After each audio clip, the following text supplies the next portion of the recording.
घेर लेता है फिर से।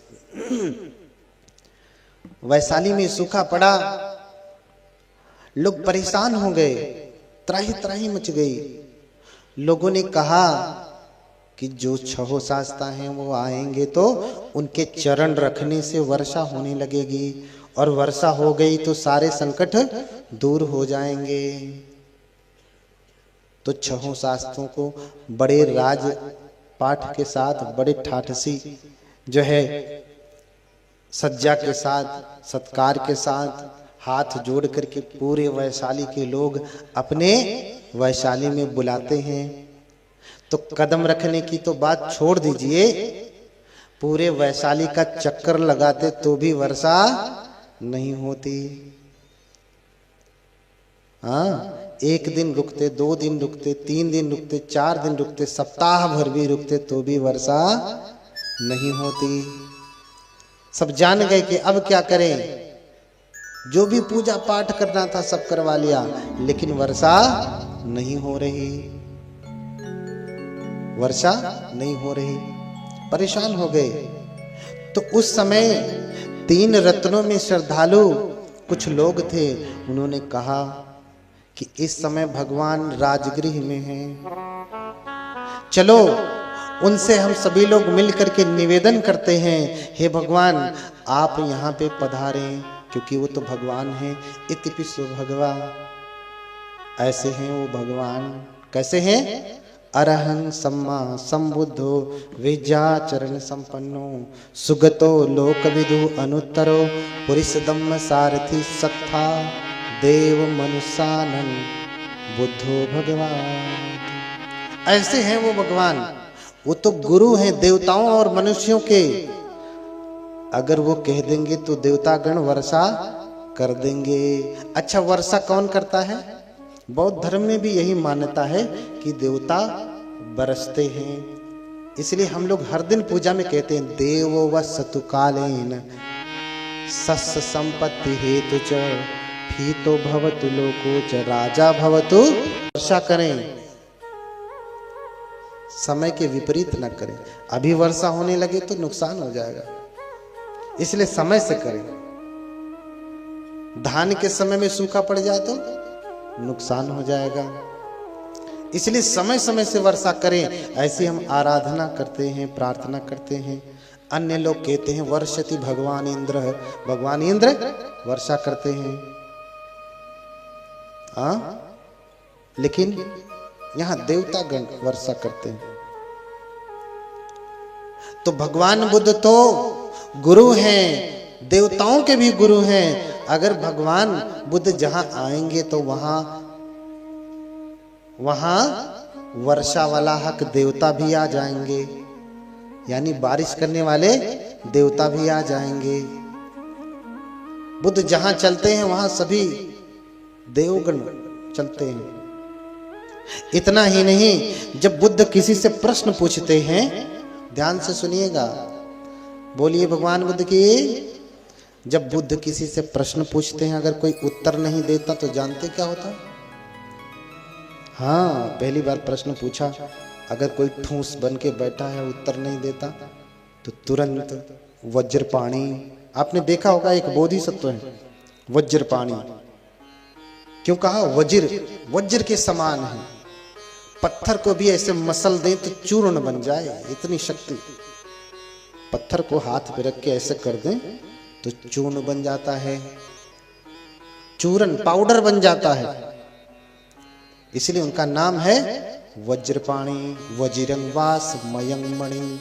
वज्र का काम क्या करता है? होता है मणि को क्या करता है? रगड़ करके चूर्ण बना देता है। तो वज्रपाणी है, वज्रंगवास मयंगमणि।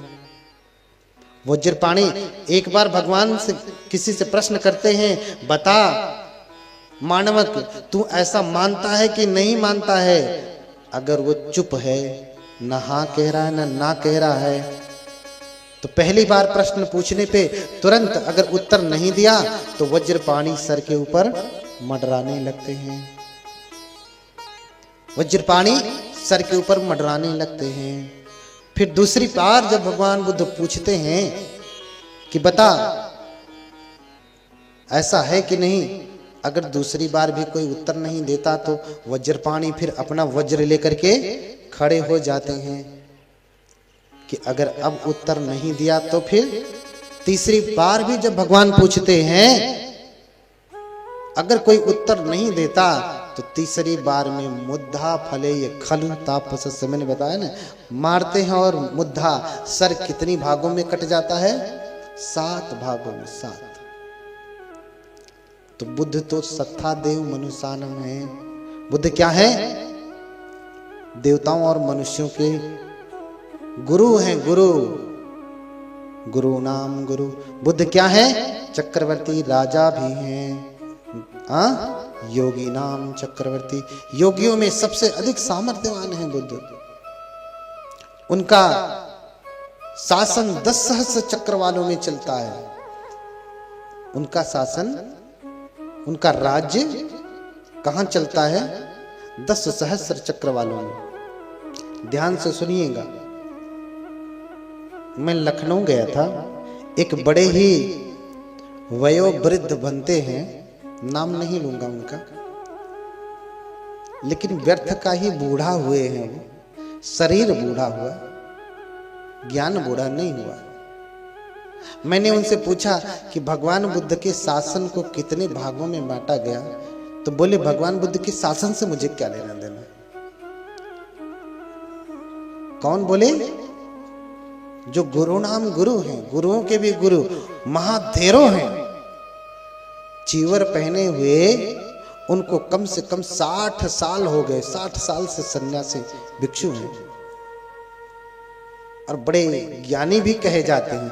मैंने कहा कि भगवान बुद्ध के शासन को कितने भागों में बांटा गया? कहते भगवान बुद्ध के शासन से मुझे क्या लेना देना। मैंने भी हाथ जोड़ लिया, भंते जी मुझे भी आपसे कुछ भी लेना देना नहीं, दोबारा आपका कभी दर्शन भी मुझे ना हो। बोलिए भगवान बुद्ध की। उस व्यक्ति को पता ही नहीं कि भगवान बुद्ध का शासन भी है। अरे उसी से तो आप उत्तर प्रदेश का शासन, भारत शासन क्या क्या लिखते फिरते। हाँ, ये शब्द तो पहली बार पाली में ही आया है। हाँ? तो बुद्ध का शासन 10 सहस्र चक्रवालों में चलता है, 10,000 लोकों में चलता है। पृथ्वी एक लोक है मात्र। बुद्ध का शासन 10,000 लोकों में, चक्रवालों में, चक्रवाल अर्थात ब्रह्मांड, उसमें चलता है। तो चलो उस भगवान बुद्ध के पास चलते हैं। ये अकाल पड़ा है, महामारी जो फैली है, ये जो दुख है, संताप है, पीड़ा है, समस्याएं हैं, अगर हम उनके पास चलेंगे तो उनके आने से ये सारी समस्याएं दूर हो जाएंगी। फिर क्या होता? सभी लोग कहते कि भगवान बुद्ध तो इतने बड़े भगवान हैं, अगर हम लोग उनके पास जाएंगे तो हम लोगों की बात सुनेंगे, वो इतने बड़े भगवान हैं। तो कहते हैं कि अरे नहीं सुनेंगे वो, तो क्या करें? बोले चलो मगध के राजा बिंबिसार के पास चलते हैं, उसे खुश करते हैं, उससे कहेंगे कि तुम जो है भगवान बुद्ध से निवेदन करो कि भगवान बुद्ध वैशाली में पधारें। तो बहुत सारा उपहार, सोना चांदी हीरा जवाहरात लेकर के लोग राजा के पास पहुंचते। जानते हैं जिसके पास जितना होता है उसे उतना ही लोभ होता है। हाँ, राजा के पास, गुरु के पास अगर खाली हाथ जाते हैं तो आपका काम पूरा नहीं होता। हाँ, राजा के पास अगर आप खाली जाएंगे, खाली हाथ ऐसे झुलाते हुए जाइए, हाथ जोड़िए, कहिए राजन आपसे निवेदन है ये काम हो जाए। हाँ हाँ हो जाएगा। नहीं होगा, काम नहीं होने वाला। इसलिए ढेर सारे हीरे जवाहरात, सोना चांदी, उपहार जो भी ले जा सकते थे वैशाली के कुमार लेकर के गए और उनके चरणों में रख करके प्रणाम किया और बोले महाराज हमारे वैशाली में अकाल पड़ा है, हमारे वैशाली में आम मनुष्यों का प्रकोप हो गया है, भूत प्रेत परेशान करते हैं, हमारे वैशाली में भयंकर रोग फैला हुआ है, लोग मर रहे हैं, हम लोग उससे छुटकारा नहीं पा रहे, हम लोग क्या करें? हम लोगों ने सब कुछ करके देख लिया। हे राजन आप चलें, हम सभी वैशाली वासियों के लिए आप भगवान बुद्ध से निवेदन करें, क्योंकि भगवान बुद्ध आपको मानते हैं, आप उनके शिष्य हैं। आप कह देंगे तो वे वैशाली में चलेंगे। राजा अपनी त्योरी चढ़ाता कहता हाँ मैं जाऊंगा भगवान बुद्ध से निवेदन करने, तुम लोग इतने अज्ञानी हो। अरे भगवान बुद्ध तो महाकारुणिक हैं, एक सामान्य व्यक्ति भी उनके सामने हाथ जोड़ करके खड़ा हो जाए और अपना दुखड़ा कहने लगे, भगवान उसको सब कुछ उठा के दे देते हैं, और तुम कहते हो भगवान बात नहीं सुनेंगे। अरे तुम लोग पागल हो। जाओ और भगवान के पास जाकर के उनसे निवेदन करो, भगवान तुम्हारे यहां जाएंगे। जब फटकार लगाते राजन तो सभी भागे भागे पहुंचते राजगृह में और भगवान से निवेदन करने लगते, भगवान हमारे यहाँ अकाल पड़ा है, रोगा मनुष्य दुर्भिक्ष, ये 3 समस्याएं हमारे वैशाली में चल रही हैं। भगवान आप कृपा करें, अगर आप पधारेंगे हमारे वैशाली में तो हमारे वैशाली वासियों का कल्याण हो जाएगा, वहां वर्षा हो जाएगी, हम सभी उससे मुक्त हो जाएंगे, रोगों से मुक्त हो जाएंगे। भगवान मौन रह के स्वीकार करते। और जब लिच्छवी गण वैशाली के सुनते कि भगवान आने के लिए अनुमति दे दिए हैं, बड़े खुश होकर के वैशाली की तरफ चलते। राजा भी जब सुनते तो आते भगवान के पास, भगवान क्या आपने अनुमति दिया है जाने के लिए? बोले हाँ राजन दिया है। तो बोले भगवान थोड़ा सा मुझे समय दें, मैं रास्ता ठीक करवा देता हूं, तब आप वैशाली के लिए जाएं। तो राजगृह से लेकर के वैशाली के गंगा नदी तक राजा ने 30 योजन का जो रास्ता था उसे ठीक करवाया। और जगह जगह पे क्या बना दिए, ऐसे छोटे छोटे पांडाल बना दिए कि भिक्षु संघ साथ में आएंगे तो अगर थक जाएंगे पैदल पैदल चलेंगे। भगवान बुद्ध गाड़ी से नहीं चलते थे, भगवान बुद्ध पैदल चलते थे, वाहन से नहीं चलते थे। उसका कारण ये था कि उस समय भगवान बुद्ध तो महाकारुणिक है ना, छोटे से छोटे जीव को वो कष्ट नहीं देते। उस समय गाड़ियां कौन कौन सी थी, ध्यान से सुनिए। उस समय गाड़ियां कौन कौन सी थी? भगवान बुद्ध गाड़ी पे क्यों नहीं बैठते? उस समय बैलगाड़ी थी, उस समय रथ था, सकते हैं। इसलिए भगवान बुद्ध अपने शिष्यों को भी अनुमति नहीं देते थे कि इन वाहनों पे बैठें। आज की जैसी कार वार होती जिसमें पशु पक्षियों को नुकसान नहीं पहुंच रहा है तो शायद बैठते भगवान, या नहीं बैठते मैं नहीं जानता। लेकिन उस समय का कारण ये था कि भगवान छोटे से छोटे जीव को भी कष्ट नहीं देते, इसलिए तो महाकारुणिक है। भगवान आएंगे रास्ते में तो रास्ता ठीक करवा दिया। और भगवान जैसे ही गंगा नदी के किनारे अपने भिक्षु संघ के साथ पहुंचते हैं तो राजा बिंबिसार सुंदर सुंदर नौका नदी पार करने के लिए पहले से ही तैयार करवा के रखता है। भगवान बुद्ध नौका में भिक्षु संघ के साथ बैठते हैं। राजा है मगध का राजा बिंबिसार, लेकिन भगवान के प्रति इतना गौरव रखता। देखिए भगवान और भगवान के श्रावकों के प्रति इतना गौरव रखता है कि स्वयं राजा होते हुए नदी में उतरता है। नौका को धक्का दिया जाता है ना पहले किनारे से कि थोड़ा सा आगे बढ़ जाए, फिर चप्पू चला करके आदमी आगे जाता है। तो राजा स्वयं नदी में उतरते हैं और गले जितना पानी तक जाते हैं, चलते हुए नौका को धक्का देते देते। जब इतने पानी में पहुंच जाते हैं तो वहीं से भगवान को और भिक्षु संघ को प्रणाम करके धीरे से धक्का देते हैं नौका को कि भगवान आप उस पार जाएं। और फिर नाविक जो है भगवान बुद्ध को लेकर के उस पार जाने लगता। ऐसे हैं राजा बिंबिसार। और फिर इधर राजा सूचना भिजवाते, देखो भगवान बुद्ध निकल चुके हैं, उनके आने में समुचित व्यवस्था करना, कोई कमी मत छोड़ना, नहीं तो ठीक नहीं होगा। और लोगों को पता चले भगवान बुद्ध आ रहे हैं तो राजा की आज्ञा की जरूरत ही नहीं, लेकिन राजा भगवान से इतना प्रेम करता है, वो नहीं चाहता कि भगवान को या भिक्षु संघ को कोई कष्ट होवे, इसलिए आदेश करवा देता, देखो ठीक से व्यवस्था करना भगवान बुद्ध को ले जाने के लिए, कोई कष्ट न होने पाए भगवान को। वैशाली के वासी इससे ज्यादा श्रद्धालु हैं, वो जो राजा ने व्यवस्था की थी उसका 10 गुना बढ़िया व्यवस्था करके भगवान बुद्ध को रिसीव करने के लिए आते हैं, उनको लेने के लिए आते हैं। और जैसे ही नदी के उस तरफ भगवान पहुंचते, उस तरफ वैशाली है, इस तरफ राजगृह का क्षेत्र है। भगवान कहते हैं कि जैसे जैसे भगवान की नौका नदी के किनारे आने लगी, वैसे वैसे बादल घिरने लगे। ये पूरा ऐतिहासिक घटना है, लिखा गया है इस सूत्र को लिखा गया है पत्थरों में।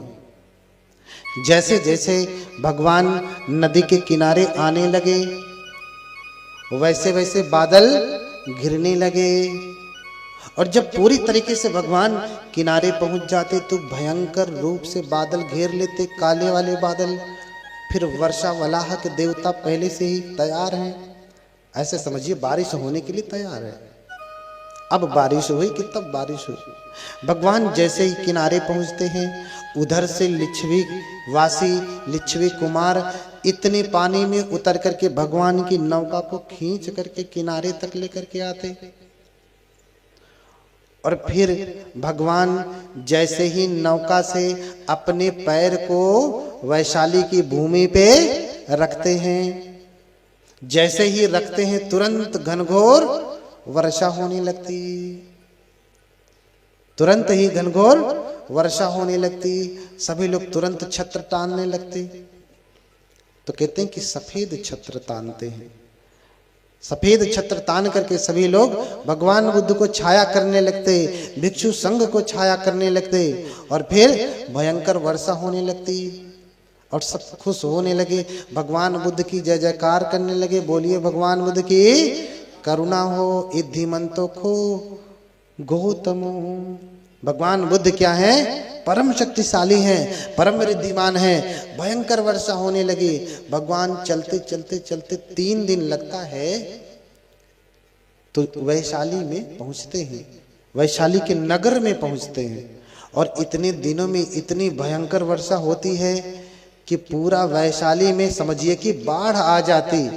तो जो दुर्भिक्ष पड़ा था, जो रोग फैला हुआ था, महामारी जो फैली हुई थी, जब महामारी फैलती थी तो मरने के बाद कोई किसी को दफनाता था कि जलाता था? छोड़ छाड़ के भागे सब। और जब शरीर सड़ता था तो आम मनुष्य, भूत प्रेत, आज की भाषा में कहें तो अवघड़, मनुष्य का मांस कौन खाता है? नरभक्षी होते हैं ना, वही समझिए भूत प्रेत है। मनुष्य के मांस को खाने वाले नरभक्षी प्राणी भी होते हैं। वो क्या है? सताते हैं, परेशान करते हैं। तो जब मनुष्य मरते थे, उनका शरीर जहां तहां पड़ा रहता था, तो उनको खाने के लिए भी बहुत सारे ऐसे भूत प्रेत जन्म ले लिए। बीमारी तो फैल ही रही थी। लेकिन जब भयंकर वर्षा हुई तो सब कुछ बह करके पूरा वैशाली एकदम साफ सुथरा हो गया, रोग भी बह गया। जो सूखा था, जो फटी हुई दरारें थी, एक एक हाथ की इतनी चौड़ी चौड़ी दरारें फट गई, वो दरारें भी भर गई, बंद हो गई, नमी हो गई जमीन में, रोग भी खत्म, आम मनुष्यों का प्रकोप भी खत्म हो गया। और जो अकाल था, अब ये अकाल भी, जब बारिश हुई तो अब अन्न होगा ना, अब सब्जियां होंगी, ये सब भी होने लगा, अब होने लगेगा। फिर भगवान जब वैशाली के नगर में पहुंचते तो वितान उनके लिए, भगवान बुद्ध के लिए पांडाल बना, भिक्षु संघ के लिए। भगवान उसी में बैठते और फिर भगवान आनंद से कहते, आनंद, मैं रतन सूत्र का पाठ करूंगा, तुम मेरे मुख से सुन करके जल लेकर के पूरे वैशाली की धरती पे इसका छिड़काव करना। इसलिए भगवान बुद्ध मंत्र पढ़ने लगते, रतन सूत्र पढ़ने लगते। यानी भूतानि समागतानि भूमानि वा यानिव अंतलिखे सब्बेव भूता सुमना भवन्तु अथोपि सक्कञ्च सुनन्तु भासितम्। है ना, कह रहे कि यानी द भूतानि समागता भूमानि वा यानिव अंतलिखे। भगवान अपनी वाणी से मंगल कामना कर रहे हैं कि जितने भी समस्त संसार के प्राणी हैं, चाहे इस धरती के हैं चाहे आकाश के हैं, वो सभी क्या हो, सुखी हो, अच्छे मन वाले हो। ऐसा करके भगवान आशीर्वाद देने लगते और फिर जो है मंत्र पढ़ने लगते। यानी द भूतानि समागतानि भूमानि वा यानि वंतलिखे सब्बेव भूता सुमना भवन्तु अथोपि सक्कञ्च सुनन्तु भासितम् तस्माहि भूतानि सामयित सब्बे मेत्तं करोतु मानुष्यापजा दिवाचरतो च हरन्ति बलिं तस्माहि निरक्षत्रवत्तमत्ता। भगवान उपदेश कर रहे हैं और आशीर्वाद भी दे रहे हैं। ये भी कह रहे हैं कि दिवाचरतो च हरन्ति बलिं। उस समय बलि बहुत दी जाती थी। हाँ, बलि बहुत दी जाती थी। हजारों हजारों गऊओं को काट दिया जाता था, हजारों हजारों बकरों को काट दिया जाता था एक ही बार में धर्म के नाम पर। तो भगवान बुद्ध कह रहे हैं कि दिवाचरतो च हरन्ति बलिं, जो दिन और रात आप बलि देते हैं, हाँ, दिन और रात बलि देते हैं, इसे दूर करके भगवान करें सभी के प्रति मैत्री करें, सभी के प्रति दया करें, सभी जीवों के प्रति करुणा करें। तो आज आप बलि देते हैं, हाँ, बलि का प्रकार बदल गया। आज बलि का बकरा प्लेट में आता है। हाँ, आज बलि का बकरा कहाँ आता है, प्लेट में आता है। प्रकार बदल गया। पहले काट करके किसी देवता को चढ़ता था, आज काट करके प्लेट में बन करके आता है और खूब बढ़िया बासमती चावल के साथ। हाँ, होता है ना। इसलिए भगवान मंत्र पढ़ रहे हैं। ये मंत्र पढ़ा रतन सूत्र हर दिन हम लोग पूजा पाठ में पढ़ते हैं। और जितने भी घरों में जाते हैं जब पूजा के लिए, परित्राण के लिए, परित्राण का अर्थ होता है रक्षा, रक्षा के लिए हम, त्राण माने होता है रक्षा, परित्राण माने भली प्रकार की रक्षा। त्राण का अर्थ होता है रक्षा करना। सो त्राही से ही त्राण होता है। जब त्राही त्राही मचती है तो त्राण होता है, रक्षा होती है ना। तो इसलिए परित्राण भली प्रकार का रक्षा, या चारों ओर से चहुमुखी रक्षा, यानी भली प्रकार से, ठीक प्रकार से। अभितः परितः समय, हाँ, ये जो है लगता है ना उपसर्ग, अभि परि, है ना, इसका अर्थ हो गया चारों तरफ से या संपूर्ण रूप से, भली प्रकार से। तो ये परित्राण का अर्थ होता ठीक प्रकार से रक्षा, भली प्रकार की रक्षा इन्हीं मंत्रों के द्वारा होती है। जब किसी भिक्षु को घर में बुलाया जाता है तो अगर कोई घर में रोगी है तो ये मंत्र पढ़े जाते हैं। आपको जान करके हैरानी होगी, जब कोरोना का समय चल रहा था, आप एक देश है जिसका नाम है म्यांमार। म्यांमार में कितने लोग कोरोना से मरे, कभी पेपर में देखा? हाँ, थाईलैंड में कितने मरे, श्रीलंका में कितने मरे, देखा पेपर में। सभी देशों का देखा, लेकिन इन देशों का नहीं देखा। जहां जहां पूरी तरीके से भगवान बुद्ध की शिक्षा है, बौद्ध धर्म है, वहां पे नहीं देखा। देखा हो तो बताओ। सब जगह का निकला, वहां का नहीं निकला। क्यों? क्योंकि उतने मरे ही नहीं। म्यांमार में तो बिल्कुल भी नहीं। देखिए, म्यांमार के राष्ट्रपति को जब पता चला कि ऐसी भयंकर महामारी है, तो उसने समस्त विहारों से निवेदन किया, बड़े बड़े भंते लोगों से, संघराजा से निवेदन किया कि परित्राण का जल पूरे म्यांमार की धरती पे छिड़कवाया जाए। तो सभी विहारों में महापरित्राण चला और रतन सूत्र का पाठ हुआ और उस जल को पूरे म्यांमार की धरती पे छिड़कवाया गया। हेलीकॉप्टर से वर्षा की गई। म्यांमार में कोरोना प्रभाव नहीं दिखा पाया। बोलिए भगवान बुद्ध की। हाँ, थाईलैंड और श्रीलंका में वर्षा नहीं की, लेकिन सभी विहारों में हर दिन पाठ हुआ। थोड़ा मोड़ा असर हुआ, ज्यादा नहीं। जैसे भारत में जितने मर रहे थे हर जगह पे, ऐसा कुछ हुआ नहीं। वहां भी लोग सुरक्षित रहे। बोलिए भगवान बुद्ध की। हाँ, इतनी क्षमता है भगवान बुद्ध के रतन सूत्र में। इसलिए पूरा कोरोना काल में जिस समन्वय सेवा संस्थान ने ये कथा का आयोजन किया है, इस समन्वय सेवा संस्थान के माध्यम से हर दिन रतन सूत्र का पाठ होता था। सब लोग ऑनलाइन जुड़ करके, ऑनलाइन जूम के माध्यम से, गूगल के माध्यम से अपने अपने घरों में जुड़ करके एक साथ रतन सूत्र का पाठ करते थे। और जिन जिन घरों में रतन सूत्र का पाठ हुआ समन्वय सेवा संस्थान के माध्यम से, बाकियों का तो नहीं पता, किए होंगे, बचे हैं, तो जितने लोगों ने किया उनके घर से एक भी व्यक्ति को जरा सा भी कुछ नहीं हुआ। एक भी व्यक्ति का कुछ नहीं हुआ। और पूरे कोरोना काल में मैं तो घरों में जा जा करके उपदेश कर रहा था। आपके सामने बैठा हूं, आप मेरा फेसबुक पे देख लीजिएगा उठा करके। पूरे कोरोना काल में मैं कहां कहां गया हूं, एक एक दिन का तारीख सहित लिखा हुआ है कि यहां यहां गया हूं। मैं आपके सामने बैठा हूं, मुझे कोई कोरोना नहीं पकड़ा। हाँ, मुझे कोई कोरोना नहीं पकड़ा। ऐसी है भगवान की महिमा, ऐसी है भगवान की महिमा। बोलिए भगवान बुद्ध की।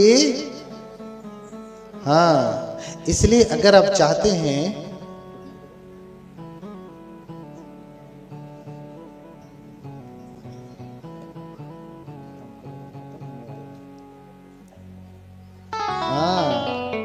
बोलिए भगवान बुद्ध की। इसलिए जब भगवान ने कहा कि आनंद मैं रतन सूत्र का पाठ करता हूं, तुम मेरे मुख से सुन करके इस रतन सूत्र का पाठ करते हुए पूरे वैशाली नगर में छिड़काव करो। फिर बंते ने सुना और जल लिया हाथों में। रतन सूत्र का पाठ करते हुए यानी द भूतानि समागतानि भूमानि वा यानी वंत लिखे, ये मंत्र का पाठ करते हुए क्या किया? पूरे वैशाली में छिड़काव किया। जानते हैं रतन सूत्र के अंतिम जो सूत्र हैं, अंतिम जो 3 गाथाएं हैं, उनका उच्चारण किसने किया है? रतन सूत्र का।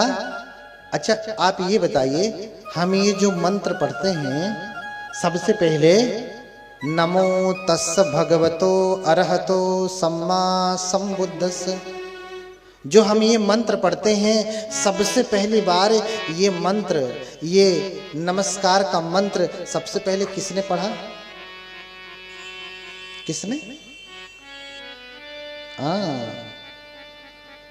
किसने पढ़ा? देवराज शक्र ने सबसे पहली बार भगवान बुद्ध को हाथ जोड़ करके उसने भगवान बुद्ध को प्रणाम किया है। नमो तस्, नमस्कार उसको, किसको? भगवतो, उस भगवान को जिस भगवत की कथा आप सुन रहे हैं। लोगों को भगवत सबसे बड़ी आपत्ति हो जाती है, कहते तो दूसरा कथा हो रही कहीं। अरे भैया, तुम भगवतो कहते ही हो, अब हम लिख दें भगवत कथा तो भी तुमको आपत्ति। हाँ, लिख दिया भगवंत तो भी तुमको आपत्ति। विभक्ति देखो ना, भगवंत है, तुम विभक्ति तो पढ़ो, रूप तो पढ़ो। जैसे बालक है, बालक होता है, ऐसे ही जो है हर शब्द का रूप होता है। पाली में बालको बालका होगा, 2 विभक्ति होती है, 1 वचन 2 वचन, 2 वचन होता है ना। ऐसे ही भगवा भगवंत होता है, ऐसे ही भगवा भगवंत होता है पाली में। अब भगवंत तो मराठी लोग गाते हैं, जो बोधिसत्व की तस्वीर लगी है ना उधर डॉक्टर बाबा साहब अंबेडकर की, उनकी स्तुति में गाते हैं, भगवंत आमो साखरा भक्त काजा। कहते हैं हमारे खरे भगवान कौन है? ये